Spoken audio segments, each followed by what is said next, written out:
Halo semuanya, perkenalkan nama saya Felix Yas Vincenta Heriwansa. Saya akan memberikan informasi tentang ekstrakurikuler yang cocok untuk siswa-siswi di jenjang SMP. Berikut videonya, simak sampai habis ya. Jadi, yang pertama ada ekstrakurikuler karawitan. Ekstrakurikuler karawitan adalah wadah pelestarian seni musik tradisional Jawa, Indonesia atau gamelan. Di sekolah yang mengajarkan teknik memainkan alat seperti saron, gonang, kendang, dan gong. Ekstrakurikuler ini bertujuan mengembangkan kreativitas, kepercayaan diri, kekompakan tim, dan menambahkan karakter cinta budaya. Berikut videonya.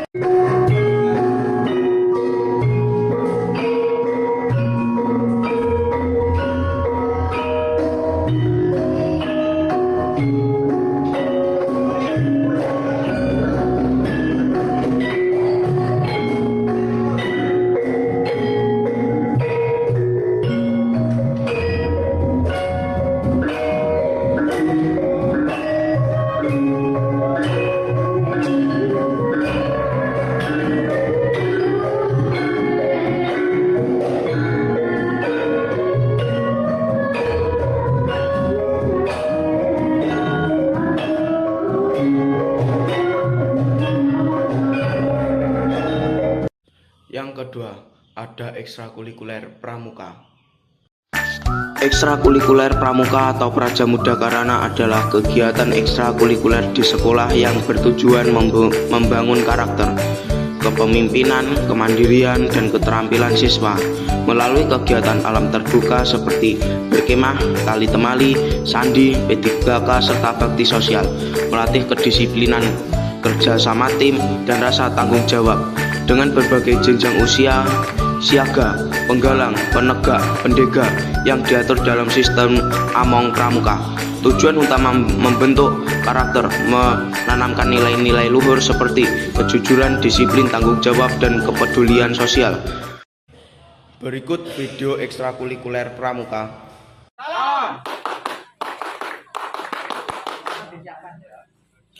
Langsung yel-yel. Sini hati kami senang, tunjukkan cara menang di bawah pimpinan Ratu Kobra. Ayo maju kobraku, jangan kembali pulang sebelum kita menang. Kalau harus luka di tengah jalan, Kobra teruslah berjuang.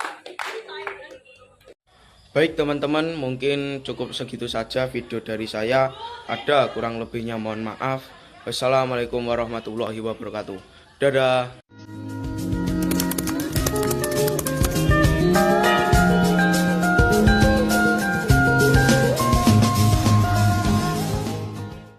Hai teman-teman, perkenalkan nama saya Bintang Aidil Karistia. Saya akan memberikan informasi tentang bagaimana cara menjaga kebersihan kantin yang ada di sekolah. Simak terus video saya. Kebersihan kantin bukan hanya soal kenyamanan pandangan mata, tapi berkaitan langsung dengan kesehatan seluruh penghuni sekolah atau kantor. Kantin yang bersih mencerminkan budaya disiplin dan kepedulian terhadap sesama. Dan juga siswa berkewajiban untuk membersihkan kantin seperti memunguti sampah dan lain-lain sebagainya. Berikut contohnya.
Menjaga kebersihan kantin bukan sekedar menjaga kantin, tapi tanggung jawab kita semua, dan kita sebagai murid harus bisa menjaga kantin agar tetap bersih dan nyaman. Berikut contoh videonya. Kantin yang asri dan bersih membuat kita nyaman dan betah untuk beli di kantin tersebut.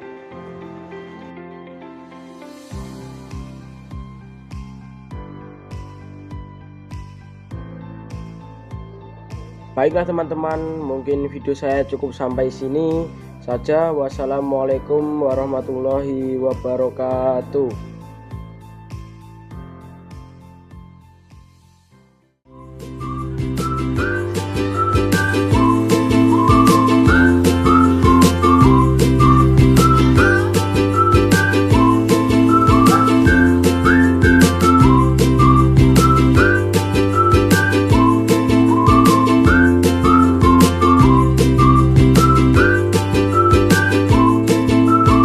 Bismillahirrahmanirrahim. Assalamualaikum warahmatullahi wabarakatuh. Hai semua, perkenalkan nama saya Reza Khairul Umam. Saya dari kelas 9 ingin memberikan informasi tentang ekstrakurikuler yang ada di sekolah kita. Pertama, ada ekstrakurikuler pramuka. Ekstrakurikuler pramuka adalah pendidikan kepanduan non formal di sekolah yang bertujuan membentuk karakter, kedisiplinan, kemandirian, dan jiwa kepemimpinan siswa. 2 adalah ekstrakurikuler bola voli. Ekstrakurikuler bola voli adalah kegiatan tambahan di sekolah yang bertujuan untuk membina dan mengembangkan potensi siswa dalam cabang olahraga bola voli. Manfaatnya adalah menjadi media untuk mendorong potensi non-akademik, meningkatkan keterampilan bermain, serta membiasakan pola hidup sehat. Tujuan pembuatan video ekstrakurikuler yang ada di sekolahan kami adalah: 1. Menginformasikan detail ekskul, memberikan informasi lengkap mengenai visi, misi, dan kegiatan yang dilakukan dalam masing-masing ekstrakurikuler. 2. Membangun citra atau branding sekolah, menunjukkan kreativitas dan keunggulan non-akademik sekolah kepada masyarakat luas atau orang tua murid. Manfaat video ekstrakurikuler: 1. Mempermudah pemilihan ekskul. 2. Visualisasi yang menarik. 3. Meningkatkan motivasi. 4. Fleksibilitas informasi. 5. Mengasah kreativitas tim produksi. Hambatan dalam pembuatan video ekstrakurikuler saya adalah keterbatasan teknis dan alat, keterampilan editing, manajemen waktu, kreativitas konten, kualitas visual atau suara. Berikut adalah informasi yang dapat saya sampaikan. Ada kurang lebihnya saya mohon maaf. Wassalamualaikum warahmatullahi wabarakatuh.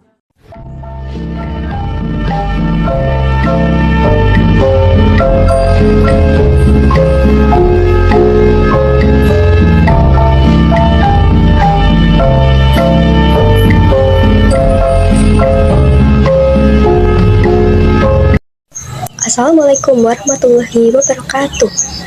Hai semuanya, perkenalkan nama saya Oktavianka Perdita. Pada kesempatan ini saya akan menjelaskan tentang cara belajar efektif di era digital. Di era digital saat ini, perkembangan teknologi sangat pesat dan memberikan banyak kemudahan dalam kehidupan, termasuk dalam bidang pendidikan.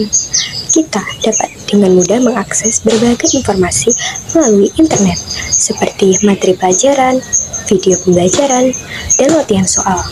Namun, jika tidak digunakan dengan bijak, teknologi juga dapat menyebabkan kecanduan dan juga menurunkan konsentrasi belajar. Oleh karena itu, kita perlu menerapkan cara belajar yang efektif agar teknologi dapat memberikan manfaat yang maksimal. Berikut ini adalah beberapa cara belajar efektif di era digital. Pertama, memanfaatkan sumber belajar online secara tepat. Kita dapat menggunakan website edukasi, platform pembelajaran, dan video pembelajaran untuk membantu memahami materi. Dengan memanfaatkan sumber belajar online, kita dapat mempelajari materi yang belum dipahami di sekolah, mengulang pelajaran, serta memperluas wawasan.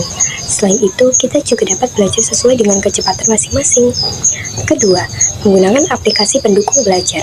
Kita dapat memanfaatkan aplikasi catatan digital, kalender, dan pengingat tugas untuk mengatur jadwal belajar. Dengan adanya aplikasi tersebut, kegiatan belajar menjadi lebih terorganisir dan kita tidak mudah lupa terhadap tugas dan juga jadwal ujian. Hal ini dapat membantu juga kita menjadi lebih disiplin dalam belajar. Ketiga, mengatur waktu penggunaan gadget dengan baik. Penggunaan handphone yang berlebihan, terutama untuk bermain media sosial dan game, dapat mengganggu konsentrasi belajar. Oleh karena itu, saat belajar sebaiknya kita membatasi penggunaan aplikasi yang tidak berkaitan dengan pelajaran. Kita juga dapat menggunakan fitur mode fokus atau mode jangan ganggu agar dapat belajar dengan lebih nyaman. Keempat, membuat dan menyimpan catatan digital. Kita dapat membuat rangkuman pelajaran menggunakan laptop atau handphone, baik dalam bentuk dokumen, catatan aplikasi, maupun file digital lainnya. Catatan digital lebih praktis karena mudah disimpan, tidak mudah hilang, dan dapat diakses kapan saja. Selain itu, kita juga dapat menambahkan gambar atau warna agar catatan lebih menarik. Kelima, menggunakan teknologi secara bijak dan juga bertanggung jawab. Dalam menggunakan internet, kita harus mampu memilih informasi yang benar dan dapat dipercaya. Kita juga harus menghindari penyebaran berita palsu serta menggunakan media sosial dengan sopan dan santun. Dengan sikap yang bijak, teknologi dapat menjadi sarana yang mendukung prestasi belajar. Dengan menerapkan cara-cara tersebut, kita dapat belajar dengan lebih efektif, meningkatkan pemahaman terhadap materi, serta mengembangkan kemampuan diri di era digital. Demikian penjelasan dari saya mengenai cara belajar efektif di era digital. Terima kasih atas perhatiannya. Mohon maaf bila ada kekurangan dalam video ini. Wassalamualaikum warahmatullahi wabarakatuh.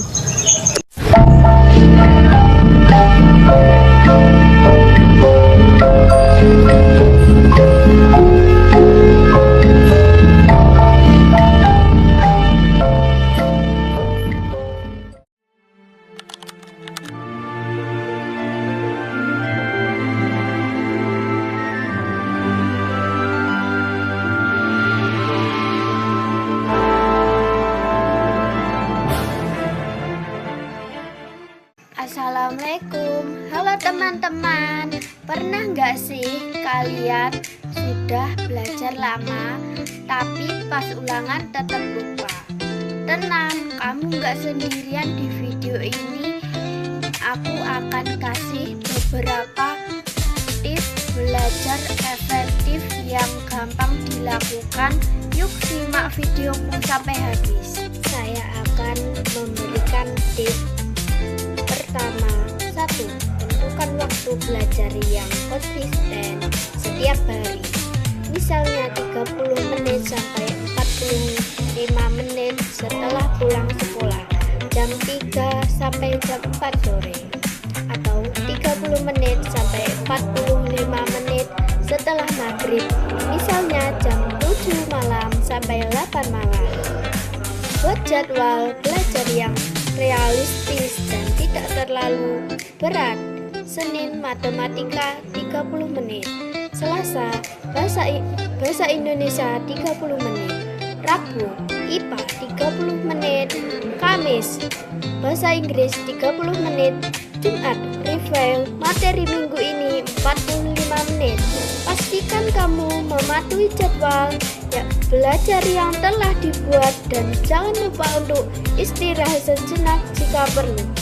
Saya akan memberikan tips kedua. 1. Meja belajar.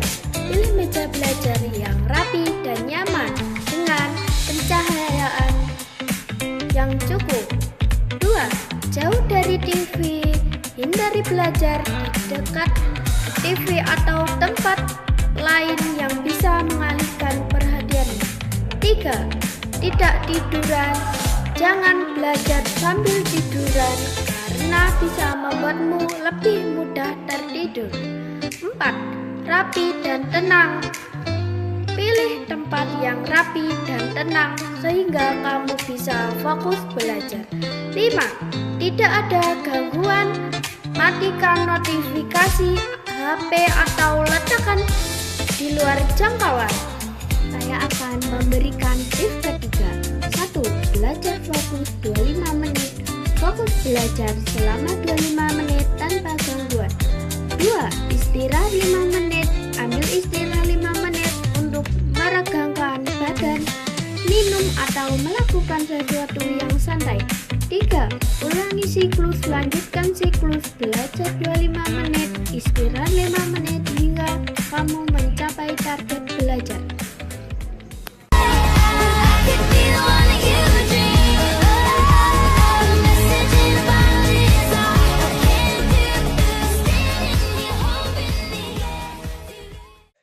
Assalamualaikum warahmatullahi wabarakatuh. Halo teman-teman semuanya, perkenalkan nama saya Alif Yogaryandika Putra. Saya dari kelas 9. Di sini saya akan menyampaikan informasi tentang yang berjudul Tips Belajar Efektif untuk Siswa SMP. Yuk, simak video ini sampai habis. Pernah gak sih kalian sudah belajar lama tapi pas ulangan tetap lupa? Tenang, kamu nggak sendirian kok. Di video ini aku akan kasih beberapa tips belajar efektif yang gampang dilakukan. Ya, simak video ini sampai akhir. Tips yang pertama, buat jadwal belajar. Jangan belajar hanya saat ada ulangan. Coba atur waktu belajar setiap hari. Misalnya 30-45 menit setelah pulang sekolah atau setelah maghrib. Dengan jadwal, otak kita jadi terbiasa untuk fokus belajar.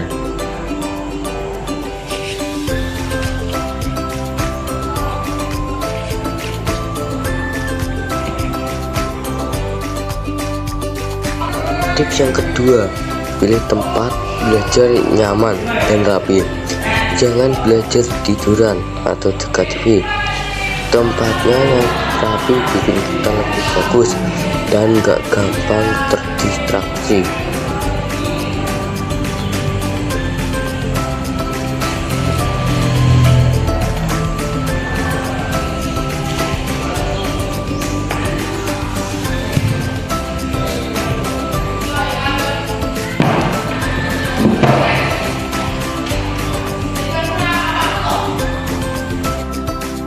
Tips ketiga, catat poin yang penting.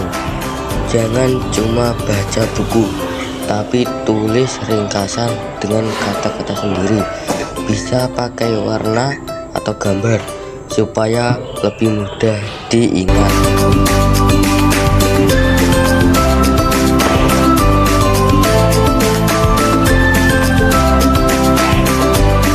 Demikian video dari saya, kurang lebihnya mohon maaf yang sebesar-besarnya. Akhirul kata, wassalamualaikum warahmatullahi wabarakatuh.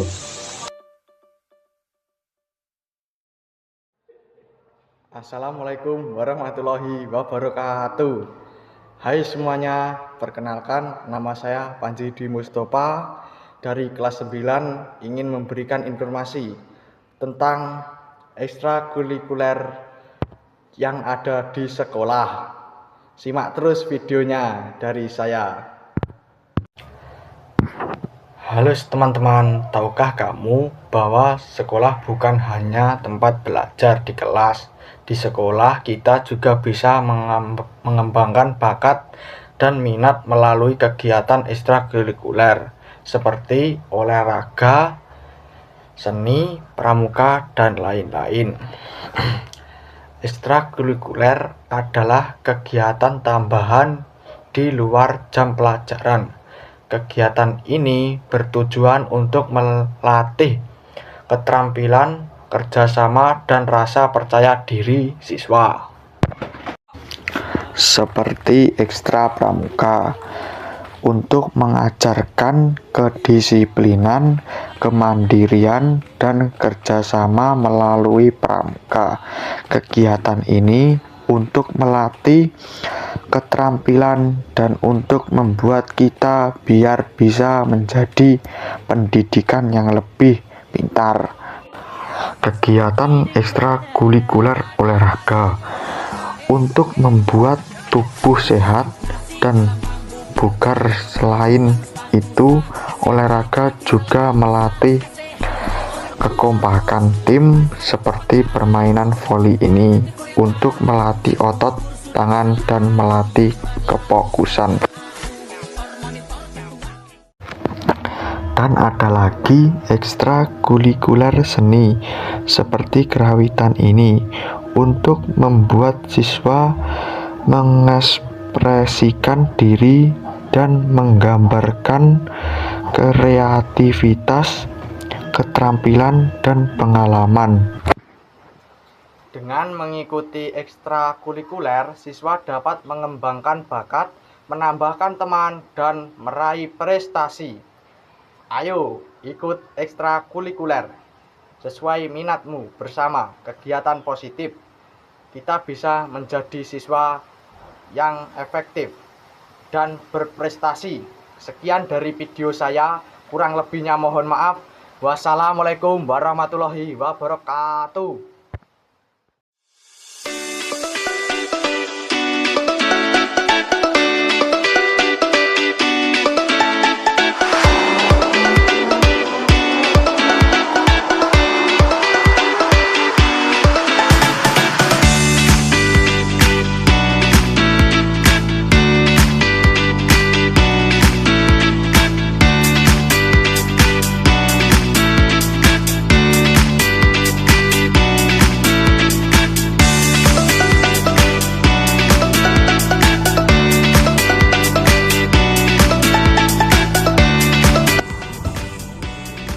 Assalamualaikum warahmatullahi wabarakatuh.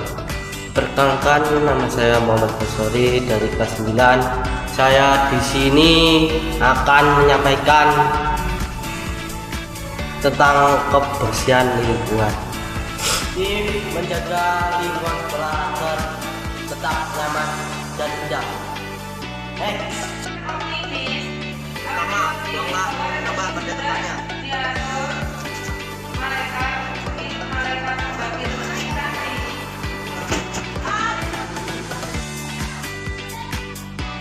Dua, menyapu teras sekolah.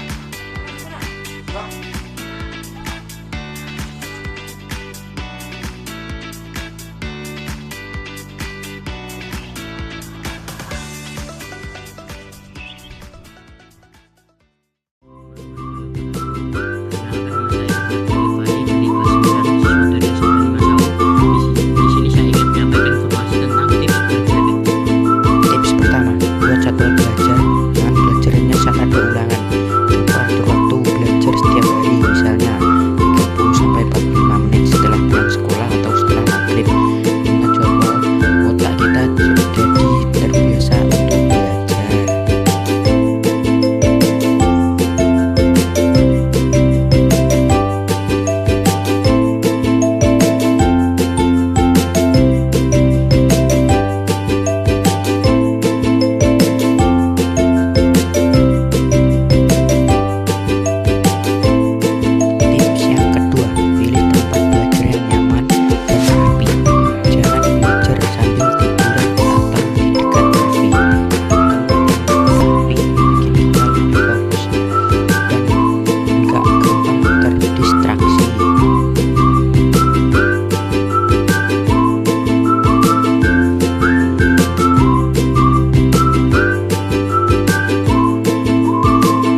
Susantika Dwi Rahma.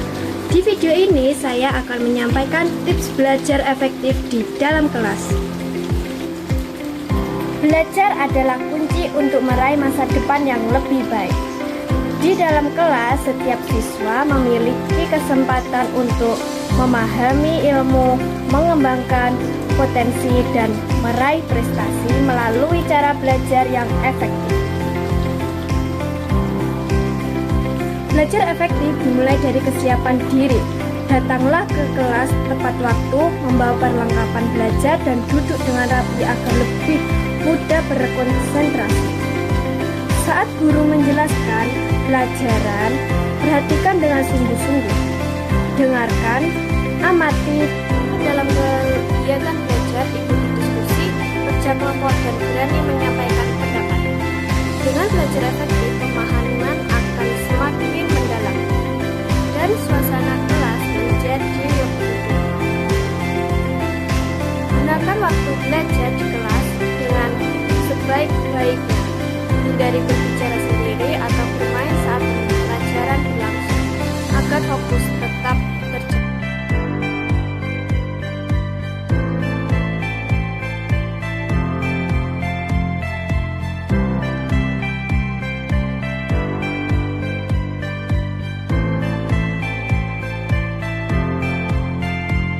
Di kelas, kegiatan ekstrakurikuler pramuka menjadi sarana belajar yang tidak kalah penting. Melalui pramuka, siswa belajar kedisiplinan, kerjasama, kepemimpinan, dan tanggung jawab. Salam!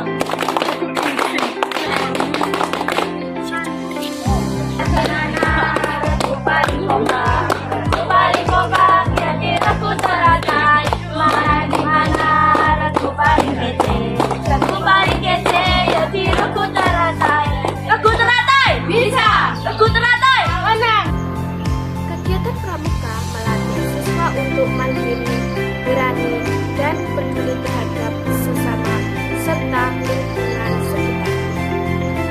Nilai-nilai ini menjadi bekal penting dalam kehidupan sehari-hari.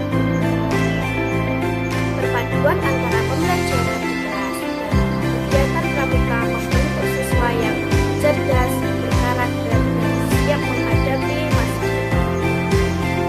Mari belajar dengan semangat, berkarya dengan kebersamaan, dan tumbuh menjadi generasi yang membanggakan. Assalamualaikum warahmatullahi wabarakatuh. Perkenalkan, nama saya Ifah Masairawati dari kelas 9. Dirinya saya di sini ingin menyampaikan teks tentang bullying. Bullying adalah perilaku tidak menyenangkan yang dilakukan secara sengaja dan berulang-ulang untuk menyakiti, merendahkan, atau mengintimidasi orang lain.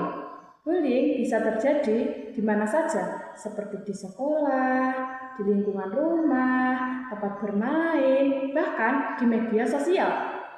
Perilaku ini dapat dilakukan oleh individu maupun kelompok terhadap seseorang yang dianggap lebih lemah. Secara umum, bullying dibagi menjadi beberapa jenis. Pertama, bullying fisik, seperti memukul, menendang, mendorong, atau merusak barang milik korban. Kedua, bullying verbal, seperti mengejek, menghina, memberi julukan buruk, atau mengancam. Ketiga, bullying sosial, yaitu mengucilkan, menyebarkan gosip, atau memperlakukan seseorang di depan umum. Keempat, cyberbullying, yaitu perunggulan yang dilakukan melalui media sosial, pesan singkat, atau platform online lainnya. Penyebab bullying bisa bermacam-macam. Ada perilaku yang ingin terlihat kuat atau berkuasa, ada yang meniru perilaku dari lingkungan sekitarnya, dan ada juga yang melakukan karena kekurangan perhatian atau pengawasan dari orang dewasa. Faktor pergaulan, lingkungan, keluarga, dan pengaruh media juga dapat memicu terjadinya bullying. Dampak bullying sangat serius, terutama bagi korban. Korban bisa merasa takut, sedih, malu, tidak percaya diri, bahkan mengalami stres dan gangguan belajar. Dalam jangka panjang, bullying dapat mengaruhi kesehatan mental dan perkembangan sosial seseorang. Korban perilaku bullying juga bisa terdampak seperti mendapatkan sanksi sekolah dan memiliki kebiasaan perilaku agresif jika tidak dibina dengan baik. Upaya mengecapkan bullying perilaku dilakukan oleh semua pihak, termasuk sekolah, orang tua, dan siswa sekolah dapat membuat aturan tegas secara memberikan edukasi tentang pentingnya saling menghormati guru, harus peka terhadap tanda-tanda bullying dan sangat mengambil tindakan jika terjadi kasus. Orang tua perlu memberikan perhatian, mengajarkan empati secara menjadi tempat bercerita yang aman bagi anak. Seperti itu, siswa harus diberi melaporkan jika melihat atau mengalami bullying dan tidak ikut-ikutan menjadi perilaku. Kesimpulannya, bullying adalah masalah serius yang tidak boleh dianggap sepele. Semua memiliki hak untuk merasa aman dan dihargai. Dengan kerjasama antara sekolah, keluarga, dan lingkungan sekitar, bullying dapat dicegah dan dikurangi sehingga tercipta lingkungan yang nyaman, damai, dan saling menghormati. Sekian dari saya. Wassalamualaikum warahmatullahi wabarakatuh. Teks video informatif pentingnya kegiatan kokurikuler di sekolah. Halo teman-teman, selamat datang di video informatif. Kali ini, pada kesempatan ini kita akan membahas tentang kegiatan kokurikuler di sekolah. Mulai dari pengertian, tujuan, contoh, kegiatan, hingga manfaatnya bagi siswa. Kegiatan kokurikuler adalah kegiatan pembelajaran yang dilakukan di luar jam pembelajaran utama, tetapi masih berkaitan langsung dengan materi pelajaran di sekolah. Kegiatan ini bertujuan untuk memperdalam, memperluas, dan memperkaya pemahaman siswa terhadap materi yang telah dipelajari bersama guru.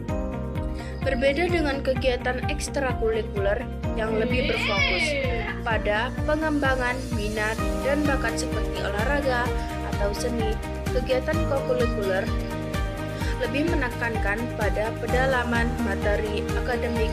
Jadi, kegiatan ini tetap menjadi bagian penting dari proses pembelajaran di sekolah. Tujuan utama kegiatan kokurikuler adalah membantu siswa memahami materi secara lebih nyata dan menyeluruh. Melalui kegiatan ini, siswa tidak hanya belajar teori, tetapi juga dapat mempraktikannya secara langsung.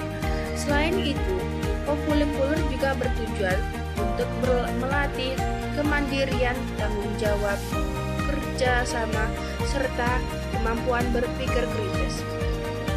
Contoh kegiatan kokurikuler sangat beragam. Dalam pelajaran IPA, siswa dapat melakukan praktikum tambahan di laboratorium untuk mengamati reaksi kimia atau proses fotosintesis. Dalam pelajaran IPS atau sejarah, siswa bisa melakukan kunjungan ke museum atau tempat bersejarah. Pada pelajaran bahasa Indonesia, siswa dapat mengadakan diskusi kelompok, membaca puisi, atau membuat karya tulis ilmiah. Sementara itu, pada pelajaran matematika, siswa bisa mengikuti kegiatan pemecahan masalah atau lomba cerdas cermat akademik. Kegiatan kokurikuler juga dapat berupa proyek, kelompok, penelitian sederhana, presentasi, hasil pengamatan, atau tugas observasi di lingkungan sekitar. Semua kegiatan tersebut dirancang agar siswa lebih aktif dan terlibat langsung dalam proses belajar. Manfaat kegiatan kokurikuler sangat besar bagi perkembangan siswa. Pertama, siswa menjadi lebih memahami materi karena belajar melalui pengalaman langsung. Kedua, siswa dapat meningkatkan keterampilan sosial seperti komunikasi dan kerja sama tim. Ketiga, kegiatan ini melatih rasa percaya diri saat menyampaikan pendapat atau hasil kerja di depan kelas. Keempat, siswa menjadi lebih disiplin dan bertanggung jawab terhadap tugas yang diberikan. Selain itu, kegiatan kokurikuler juga membuat suasana belajar menjadi lebih menyenangkan dan tidak monoton. Dengan metode belajar yang bervariasi, siswa akan lebih termotivasi dan tidak mudah merasa bosan. Namun, agar kegiatan kokurikuler belajar dengan baik, diperlukan perencanaan yang matang dari pihak sekolah dan guru. Kegiatan harus disesuaikan dengan materi pelajaran, waktu yang tersedia, serta kemampuan siswa. Dengan kerjasama yang baik antara guru dan siswa, kegiatan kokurikuler dapat memberikan hasil yang maksimal. Sebagai siswa, kita sebaiknya mengikuti kegiatan kokurikuler dengan penuh semangat dan tanggung jawab. Karena melalui kegiatan ini, kita tidak hanya mendapatkan nilai akademik yang lebih baik, tetapi juga pengalaman berharga yang dapat berguna di masa depan. Kesimpulannya, kegiatan kokurikuler merupakan bagian penting dari proses pendidikan di sekolah. Kegiatan ini membantu siswa memahami pelajaran secara lebih mendalam, mengembangkan katera, menampilkan serta membentuk karakter yang positif. Demikian video informatif tentang kegiatan kokurikuler. Semoga informasi ini bermanfaat dan menambah wawasan kita semua. Terima kasih sudah menonton. Sampai jumpa di video berikutnya. Hai teman-teman, perkenalkan nama saya Wiljan. Saya hari ini mau membersihkan lingkungan sekolah. Dengan cara membersihkan lingkungan sekolah, kita dapat menghindari dari hal-hal yang tidak diinginkan, seperti penyakit atau virus-virus yang jahat. Hari ini saya membersihkan teras atau ruangan kelas. Setelah disapu, saya mengepel. Dengan cara mengepel, lantai akan semakin bersih dan mengkilap. Seperti ini kita mengepel, dan ini saya membersihkan selokan lingkungan sekolahan dengan cara menyapu dan membersihkan supaya terhindar dari banjir atau selokan tersumbat.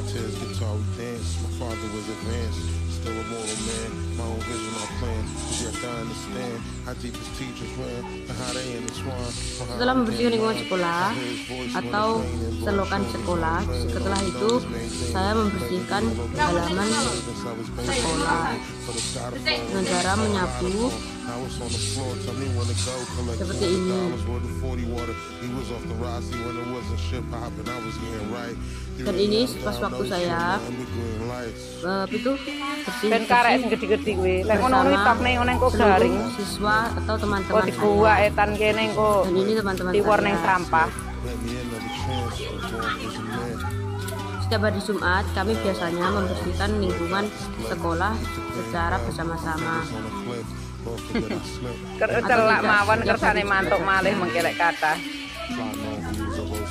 Namun teman-teman saya itu kalau membersihkan lingkungan sekolah, beliau tidak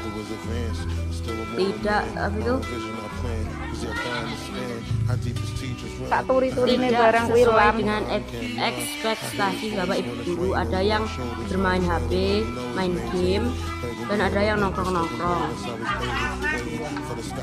atau canda-canda guyon bersama teman-temannya.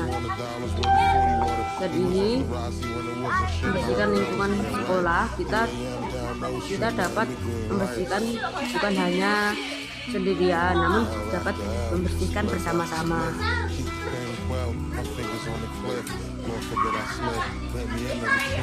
Dan itu Baryuni yang paling sergap sendiri, dia membersihkan itu.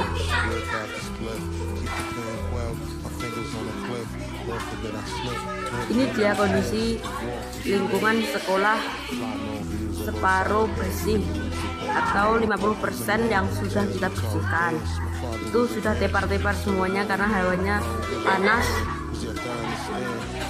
Dan ini Baryuni yang serwegep sendiri, yang lainnya main blok-blok. Dan itu ada yang ngarit, itu ada teman-temanku yang membawa suket yang sudah dibersihkan. Sekian video dari saya, ada kurangnya mohon maaf. Assalamualaikum warahmatullahi wabarakatuh. Perkenalkan, nama saya Ridwan Adha Tirta Faraldi. Saya dari kelas 9, siswa dari SMP 5 Sawo. Saya ingin menyampaikan informasi tentang tips belajar efektif. Tips pertama, buat